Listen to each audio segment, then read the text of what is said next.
Right ఇక అల్లు అర్జున్ ఘటనకు సంబంధించి కేసుకి సంబంధించి నాంపల్లి కోర్టులో అయితే విచారణ జరిగింది. సో తదుపరి విచారణ జనవరి 3వ తేదీకైతే వాయిదా వేసింది. దీనికి సంబంధించి పూర్తి డీటెయిల్స్ మా ప్రతినిధి అమర్ అందిస్తారు. అమర్, అల్లు అర్జున్ బెయిల్ పిటిషన్ పై నాంపల్లి కోర్టులో ఇవాళ విచారణ జరిగింది. అల్లు అర్జున్ బెయిల్ పిటిషన్ పై సంగీత పోలీసులు ఇవాళ కౌంటర్ కూడా దాఖలు చేశారు. అయితే అల్లు అర్జున్ తరఫు వాదనలు సీనియర్ కౌన్సిలర్ నిరంజన్ రెడ్డి సూచనల వాదనలు వినిపించారు. అయితే అల్లు అర్జున్ బెయిల్ పిటిషన్ వెంటనే కొట్టివేయాలని కూడా పబ్లిక్ ప్రాసిక్యూషన్ ఏదైతే వాదనలు కూడా వినిపించారు. ఇరు వాదనల తర్వాత తీర్పును జనవరి 3కు వాయిదా వేస్తూ కూడా నాంపల్లి కోర్టు తీర్పు తీసుకుంది. అయితే సుదీర్ఘమైనటువంటి వాదనలు కొనసాగని చెప్పుకోవచ్చు.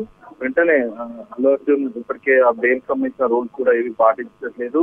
ప్రెస్ మీట్ పెట్టి పోలీసులకే వ్యతిరేకంగా మాట్లాడుతున్నారన్న అంశాన్ని పోలీసులు పబ్లిక్ ప్రాసిక్యూటర్ దృష్టి తీసుకొచ్చారు. ఆ తర్వాత పబ్లిక్ ప్రాసిక్యూటర్ కోర్టు దృష్టి కూడా తీసుకొచ్చారు. అయితే వీటన్నిటికి సంబంధించి సుదీర్ఘమైనటువంటి వాదన అనంతరమే తీర్పు అయితే వాయిదా వేసిన పరిస్థితులు అయితే ఉన్నాయి. ముఖ్యంగా చూసుకుంటే ఒకసారి అల్లు అర్జున్ తరపున న్యాయవాది నిరంజన్ రెడ్డి వాదన ఒకసారి చూసుకుంటే సదర్ థియేటర్ ఘటనకు సంబంధించి అల్లు అర్జున్ కి ఎలాంటి సంబంధం లేదు, రేవతి మృతికి అల్లు అర్జున్ కి కారణం అంటూ పోలీసులు నమోదు చేసిన కేసు వర్తించదు, బిఎన్ఎస్ సెక్షన్ 105 అల్లు అర్జున్ కి వర్తించదంటూ వాదనలు వినిపించారు. ఇప్పటికే ఈ కేసులో హైకోర్టు మధ్యంతర ఉత్తర్వులు మధ్యంతర బెయిల్ కూడా ఇచ్చిందని చెప్పారు. రెగ్యులర్ బెయిల్ మంజూరు చేయడం కూడా న్యాయవాది కోరారు. దీనికి కౌంటర్ గా పబ్లిక్ ప్రాసిక్యూటర్ కూడా వాదన చేశారు. రేవతి మృతికి అల్లు అర్జున్ ప్రధాన కారణం, ఎందుకంటే అల్లు అర్జున్ రావడంతోనే ఒప్పించినట్టు జరిగింది. అల్లు అర్జున్ కి బెయిల్ ఇస్తే తన పలుకుబడితో పాటు ఇటు సాక్షులను కూడా ప్రభావితం చేసే అవకాశం ఉన్న నేపథ్యంలో అల్లు అర్జున్ కి బెయిల్ ఇస్తే పోలీసుల విచారణ కూడా సహకరించాడు. ఎందుకంటే గత విచారణలో కూడా పోలీసులకు డబ్బులో ప్రత్యేక ప్రయత్నించడం, పోలీసులకి ప్రశ్నలకు సమాధానం కూడా